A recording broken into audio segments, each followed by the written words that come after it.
అలనాటి రామచంద్రుడు cinema review. దర్శకుడు చిలుకూరి ఆకాష్ రెడ్డి రూపొందించిన ఈ రొమాంటిక్ డ్రామా సినిమాలో కథానాయకుడు సిద్ధు కృష్ణవంశీ ఒక ఇంట్రవర్ట్ వ్యక్తి. అతని జీవితంలో ధరణి, మోక్ష అనే ఉల్లాసంగా ఉండే అమ్మాయి ప్రవేశించడంతో ఇద్దరి మధ్య బంధం ఎలా ప్రేమగా మారిందన్నదే ప్రధానంగా చిత్రంలో చూపించారు. పాజిటివ్స్.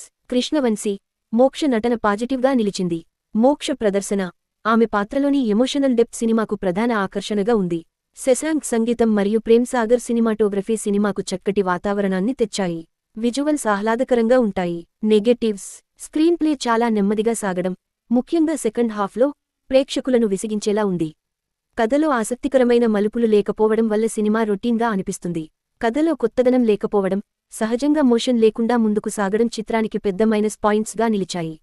మొత్తానికి ఈ సినిమా కొన్ని బాగున్న ఎమోషనల్ ఎలిమెంట్స్ ఉన్నా నెమ్మదిగా సాగడం వల్ల అందరినీ ఆకట్టుకోలేకపోయింది. రొమాన్స్, భావోద్వేగాలతో నిండిన ఈ కథ ప్రేక్షకుల సహనాన్ని పరీక్షించేలా ఉంది. Rating 2.5 out of 5. Please subscribe the channel guys.